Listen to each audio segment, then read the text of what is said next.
जय हिंद। Welcome to Vijaypath all exam. आज की इस क्लास में एक बार फिर से आगे सेपरेशन ऑफ सब्सटेंस के टॉपिक को आगे कंटिन्यू करेंगे। लास्ट क्लास में हमने फिल्ट्रेशन मेथड को डिस्कस किया था।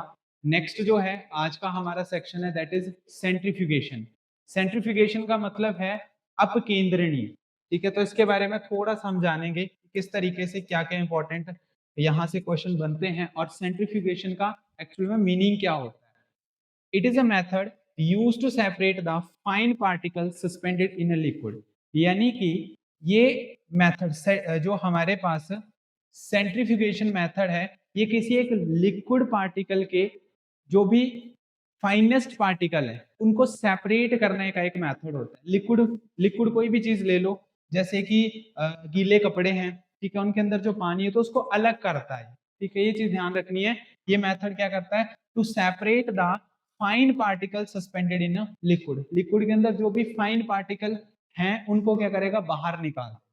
In this method the mixture is rotated at high speed. एक मिक्सचर को काफी स्पीड से घुमाया जाता है, उसकी वजह से क्या हो जाता है? फाइन पार्टिकल बाहर निकल जाते हैं। जैसे वॉशिंग मशीन में हम कपड़ों को सुखाते हैं, तो जो कपड़ों को सुखाने का प्रोसेस है it is based upon the centrifugation. ये आपको ध्यान रखना है कि जो कपड़े सुखाने की मशीन है तो उस कपड़े जो हम उस गीले कपड़े को उसमें डालते हैं वो काफी स्पीड से क्या करती है? घूमती है।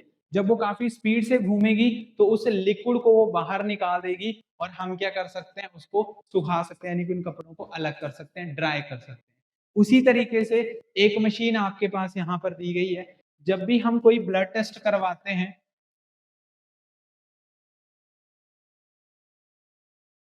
जब भी हम कोई ब्लड टेस्ट करवाते हैं दैट इज सीबीसी टेस्ट, तो हम एक इंजेक्शन के थ्रू, डॉक्टर जो इंजेक्शन के थ्रू ब्लड को निकालता है एक ट्यूब में डालते हैं और उसको एक मशीन में डाल दिया जाता है। अब इस मशीन से उस ब्लड का जो सीरम है उसको अलग करते हैं, यानी कि जो भी हैवी पार्टिकल है वो नीचे बैठ जाएंगे और जो उसका सीरम है यानी कि जो लिक्विड पार्ट है उसको अलग कर दिया जाता है। उसकी हेल्प से हम ब्लड में प्लेटलेट्स है, आरबीसी है, डब्ल्यूबीसी है, उनको अच्छे तरीके से चेक कर सकते हैं। नेक्स्ट इसके बाद आएगा centrifugation is done with the help of a machine are called centrifuge. Centrifugation जो किसकी वजह से होती है? जो मशीनें क्या करवाती हैं? सेंट्रीफ्यूज कराती है। सेंट्रीफ्यूज का मतलब है एक ऐसा प्रोसेस जिससे उस ऑब्जेक्ट को क्या करना है? काफी स्पीड के साथ क्या करना है? रोटेट करवाना है, मूव करवाना है। उसको हमने क्या बोल दिया यहाँ पर? सेंट्रीफ्यूज बोल दिया। The heaviest particle tends to settle down at the bottom of the container while the lighter ones stay at the top। यानी कि यहाँ पे चीज बोली जा रही है कि जो स्पीड से जब भी हम चीजों को घुमाते हैं, ठीक है, तो हैवी पार्टिकल कहाँ चले जाएंगे? नीचे, और जो हल्के पार्टिकल होंगे वो कहाँ जाएंगे? ऊपर आ जाएंगे। उसी तरीके से एक एग्जांपल और आता है, जैसे हम मक्खन को दही से, कर्ड से मक्खन निकालते हैं, तो मशीन घूमती है, रोटेट करती है, जितना भी मक्खन है, बटर है, वो सारा उस लस्सी के ऊपर आ जाता है। क्यों? क्योंकि उसका जो वेट या डेंसिटी है वो उस लस्सी से क्या हो जाती है? हल्की हो जाती है, लाइटेस्ट हो जाती है। तो ये मेथड आपका वहां पे आता है। ये दिया भी गया है, separating a cream from milk bye churning it is an example of centrifugation. अब जब भी हम मिल्क से क्रीम को अलग करते हैं, मिल्क से क्रीम को अलग करने का मतलब है कि मिल्क से बटर को अलग किया जाता है। चर्न करना, चर्न करने का मतलब है जैसे वो मशीन घूमती है, ठीक है, हाथ से भी हम कर सकते हैं। ठीक है, एक डिवाइस आती है जैसे लकड़ी की होती है, उसको अगर हम हाथ से ऐसे ऐसे रब करें, ठीक है, तो वो घूमेगी और उस घूमने की वजह से क्या होगा? जो मिल्क है उससे क्रीम को हम क्या कर सकते हैं? अलग कर सकते हैं। लेकिन वो आपको स्पीड से करना पड़ेगा। स्लोली मेथड से करेंगे तो काफी ज्यादा टाइम लगेगा, स्पीड से करेंगे तो उससे क्या होगा? हल्के पार्टिकल ऊपर और हैवी पार्टिकल कहाँ जाएंगे? नीचे आ जाएंगे। ठीक है जी।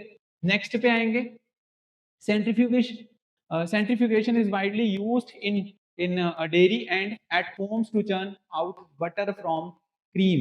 ये घरों में भी यूज की जाती है, उसके साथ साथ डेयरी फार्म्स में भी यूज की जाती है। जो भी हम बटर निकालते हैं, क्रीम निकालते हैं मिल्क से, वहां पर यूज किया जाता है। बटर लाइट होता है इसलिए वो उससे जो हमारा मिल्क है या फिर बटर मिल्क है यानी कि लस्सी, उसके ऊपर क्या कर जाएगा? फ्लोट कर जाएगा। वो हल्का है, फ्लोट कर जाएगा। लस्सी हैवी है, वो नीचे रह जाएगी। तो कौन सा मेथड हमने यूज किया? सेंट्रीफ्यूगेशन। कैसे हुआ? जब उसको स्पीड के साथ हम क्या करते हैं? रोटेट करवा। ये चीज आपको ध्यान में रखनी है। नेक्स्ट ये यहाँ पे बताया गया है ए traditional long handed wooden churner. ये आपने देखा होगा इस तरीके से होता है एक चर्नर, उसको इस तरीके से हम ऐसे रोटेट करते हैं, ठीक है। जब से उसको रोटेट किया जाएगा स्पीड से तो वो बटर को क्या कर देगा, सेपरेट कर देगा उस बटर मिल्क से, यानी कि कर्ड से हम बटर को अलग कर लेंगे और बटर मिल्क अलग हो जाएगा, दही से लस्सी अलग हो जाएगी, बटर अलग हो जाएगा, बटर ऊपर फ्लोट कर जाएगा, ठीक है। तो पहले टाइम में इन्हीं चीजों का यूज किया जाता था। आजकल इलेक्ट्रॉनिक मशीनें हैं तो उनको काफी स्पीड से रोटेट करके हम 10-15 मिनट में उसको क्या कर सकते हैं, अलग कर सकते हैं with the help of centrifugation method. तो ये बिल्कुल छोटा सा कॉन्सेप्ट है जो कि हमारा सेपरेशन से बिल्कुल लास्ट कॉन्सेप्ट बचा था सॉलिड पार्टिकल का। आई होप जितनी भी चीजें आपको करवाई हैं वो आपको अंडरस्टूड है। जल्दी इसके लास्ट पार्ट को आगे कंटिन्यू करेंगे, तब तक के लिए जय हिंद जय भारत।